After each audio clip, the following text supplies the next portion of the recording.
Bonjour, you six. J'espère que vous allez bien. We hope that you are doing well. Merci à Martine et Julia pour leur travail. A big thank you to Martine and Julia for their work sent to us. On adore entendre parler de vous. On est très content de recevoir votre travail. We really loved hearing from you and received your work, so please keep doing it.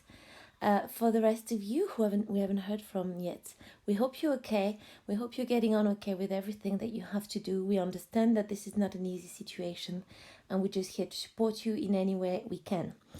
Okay, this first we are going to look at this sentence and try to put it in the right order, and if we can translate it as well. So here we've got all these words: il y a, nuage, beaucoup, Suisse. So I'm going to ask you to stop the video and think about what this sentence would be. This is the answer. Réponse. Aujourd'hui. Aujourd'hui. This is silent H. Il y a beaucoup de nuages en Suisse.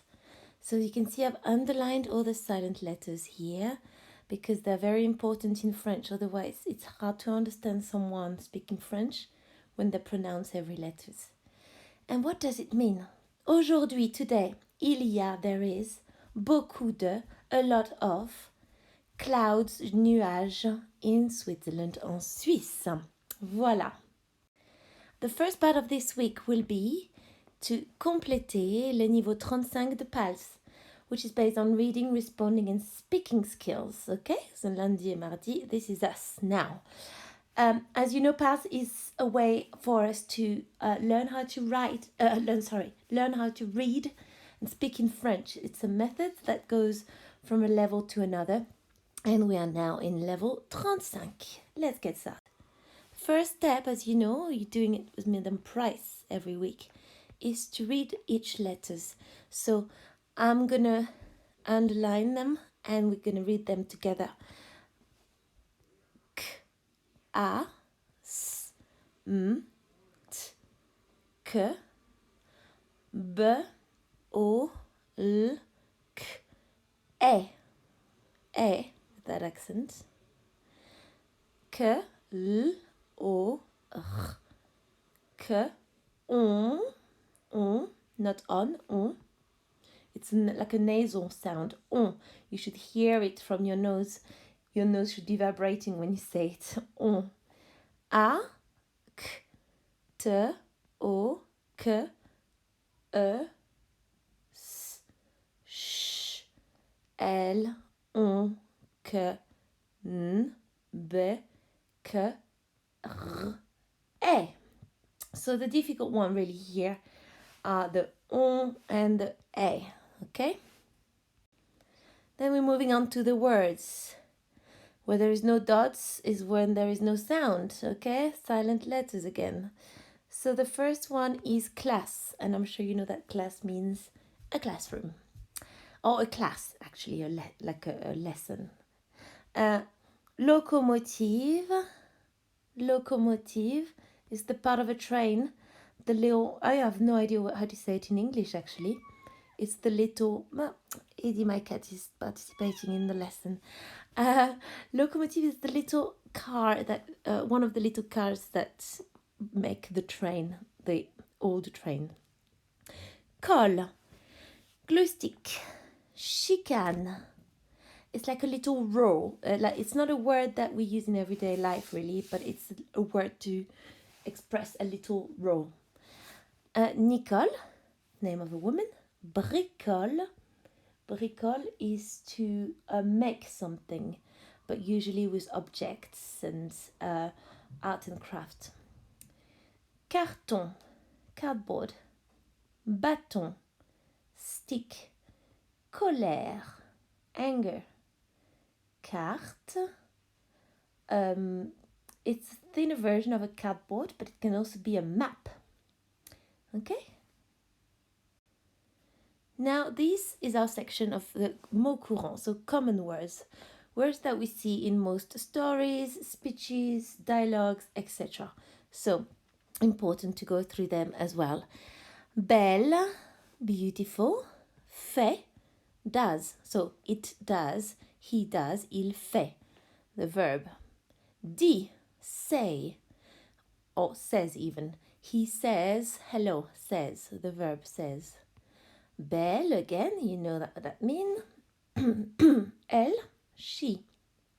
En. En can be used to say in and then a country. So, en France, I live in France. J'habite en France. But it also means, if you want to say I travel by bus is en bus. So it's a little preposition. We call it a preposition that will allow us to say a couple of things. So there is not just one meaning. Oops, sorry for my handwriting. This is terrible. So it doesn't have one meaning, it has many. So we'll come across it whenever we do, we can translate it. C'est, it is, with two letters that are silent here. C'est, it is. Belle again, dit again. Remember what that means? Says. Pour, for. Un cadeau pour toi, a present for you. For, pour. Donne, give. Je te donne quelque chose. I give you something. Donne is the verb to give.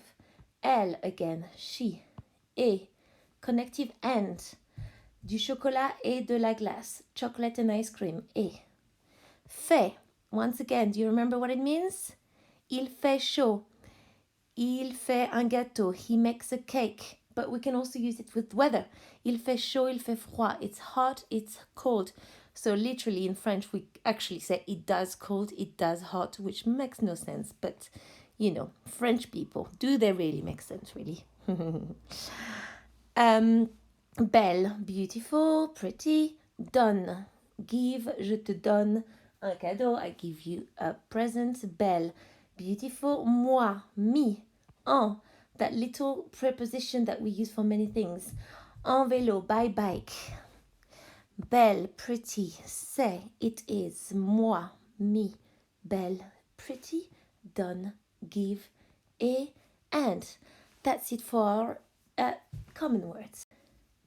Here comes the story. La chicane. The row. Samy bricole en classe. Il fait une belle locomotive en carton. Mélissa fait une belle carte pour sa maman. Elle vole le bâton de colle de Samy. Samy se fâche et c'est la chicane. Donne-moi ma colle, dit Samy.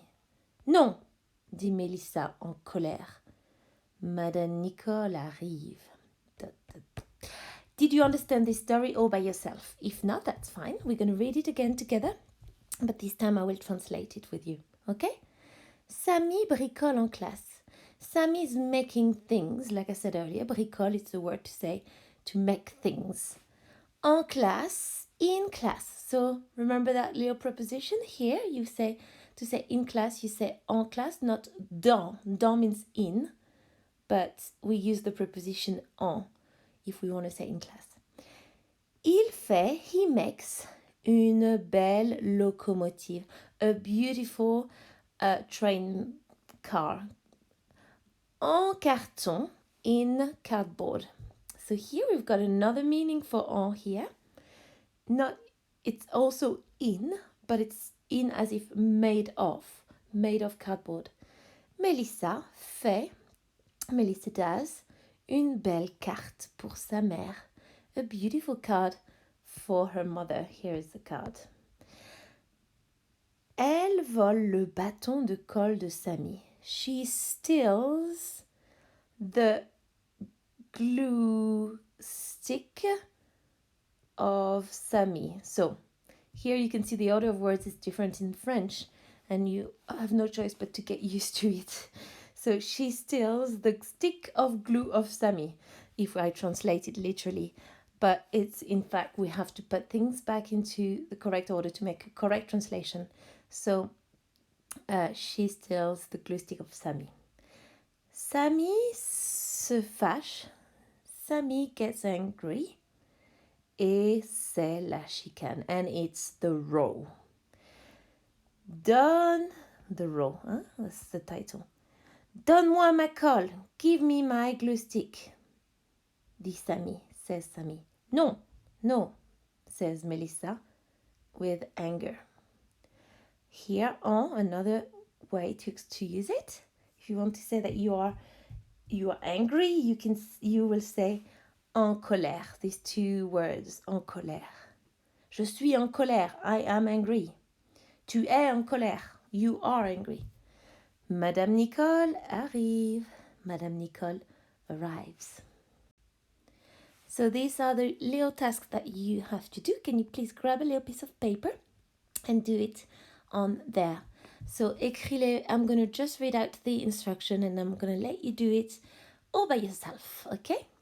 Écris les mots en ordre. Write the words in the correct order. Try to not go back to the previous slides so that you can do it from memory. Question. Qu'est-ce que Samy bricole? Qu'est-ce que Mélissa fait? Qui est en colère? Qui means who, okay? Qu'est-ce que means what? Same here. What is the word for still? Do you remember? In French, the word for still is also the word for fly. How beautiful. Not quite the same meaning and beauty in each meaning. Write the sentence of your choice from the story. Might be tricky to do it from memory, but you can always try. If not, go back to the previous slide. All right, well done, guys. That was it for today. You've done this, okay? And I will see you again in 2 days or tomorrow, depending on when you're doing this task, to do this with you. Understand a classical tale when told in French and learn new vocabulary to use in your everyday life. And as you can see from the internet link here that you don't have to open now, we're going to look at Jacques et les haricots magiques. I'm sure you may guess what it is. Au revoir for now and look after yourself. Attention à vous. Au revoir.